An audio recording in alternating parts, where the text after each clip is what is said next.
Hey guys, a very happy Friday. It's coming very close to the end of 2018. It's been a wonderful year for me, and I hope it's been the same for you. Today, I want to talk to you guys about a method that I learned from a very close cousin of mine who's helped me cope with all my issues that I've had over the last few years. And this method is called compartmentalizing. I thought that I'll take the time to write down some notes and be able to explain to you guys in a more theoretical way. But I think it differs for everyone. That same concept of compartmentalizing is different for everyone. It differs with their situation, with their mindset, and so on. So I'm just gonna go ahead and tell you guys how it's been for me. So easily about 4 or 5 years ago, I was taught about this method, and it was because a couple of years ago, I found myself always mixing up my problems into one whole space, even though it can just be about a career problem or when I was studying or a medical issue.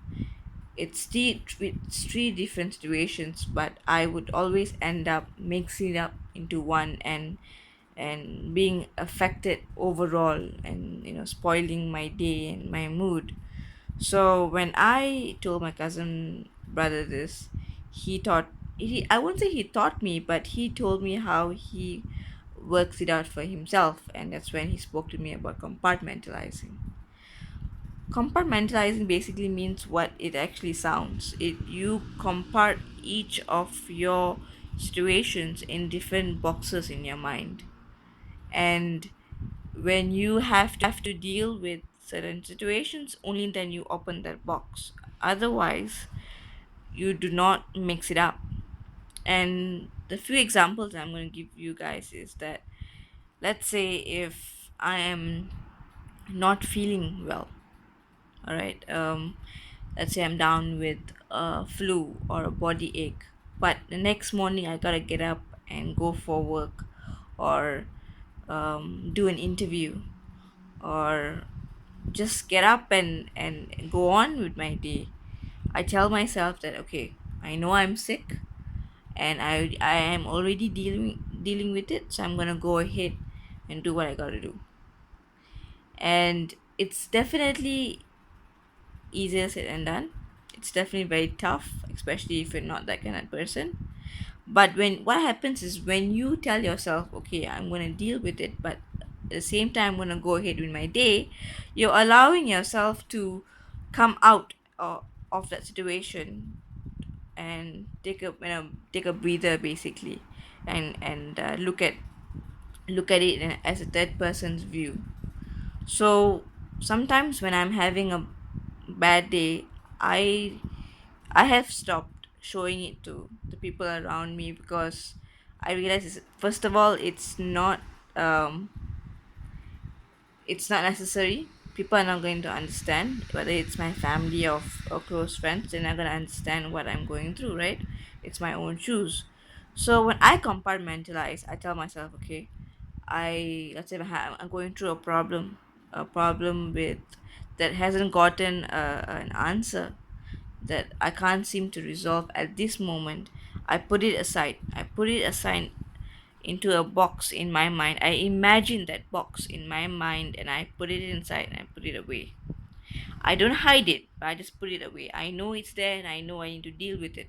So I put it away and I go ahead with another situation or with another adventure, another task in hand.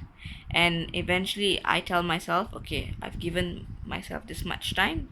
Let's say, from morning to evening.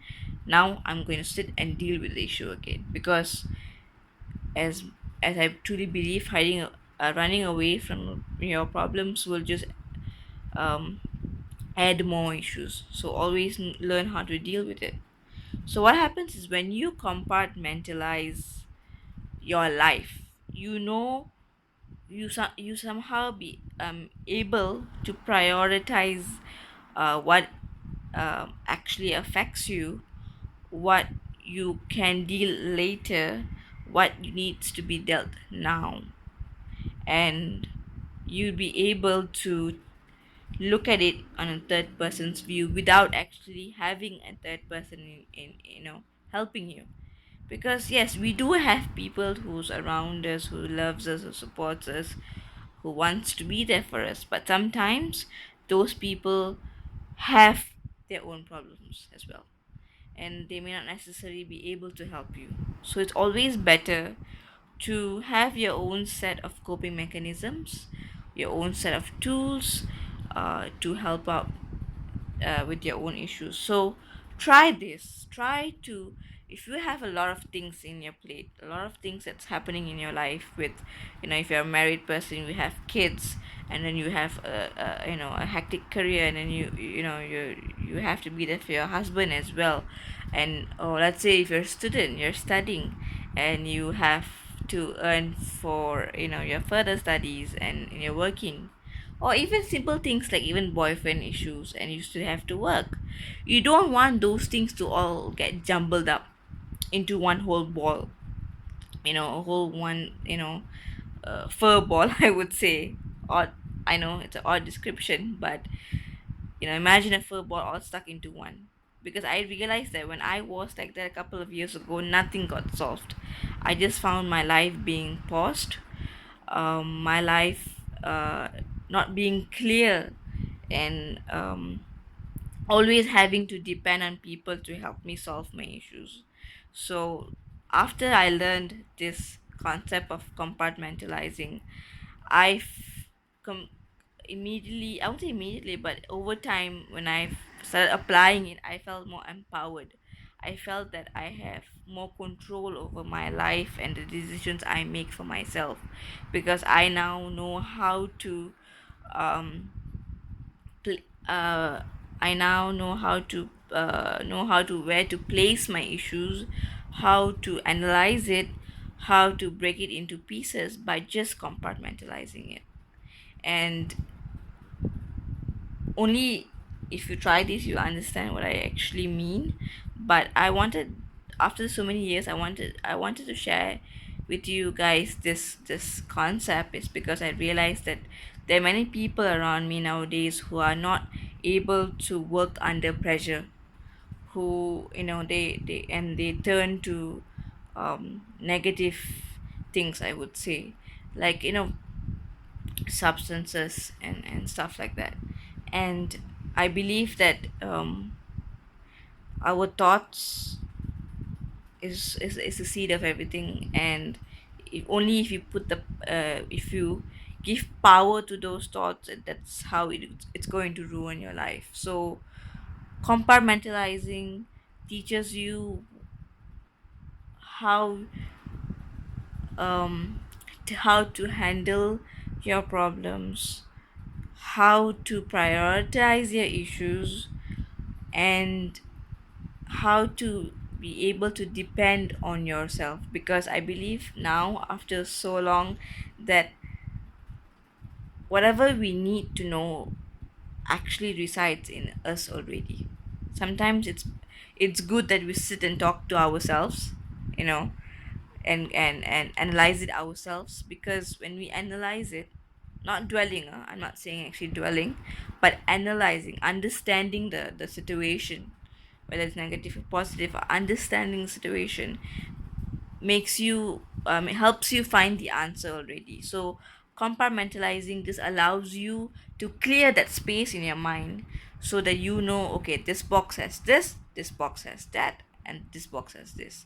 It also helps for people who have anxiety issues. I have anxiety issues. I've been having it for I don't know how many years right now, but I've been having it, and it has reduced so much, because I know that it's all these problems are not mixed up anymore, and it's giving me a good balance when I compartmentalize. So I really, really hope that for those who are going through a tough time understanding why you're going through what you're going through, or trying to understand yourself, or even the problems or challenges you're facing, try to do this. Sit and try to separate your problems, especially if it's a different part of your life. Like I said, the biggest comparison is if it's a relationship and if it's a career issue. It's two different fields, it's two different areas of our life that you shouldn't have to mix it up.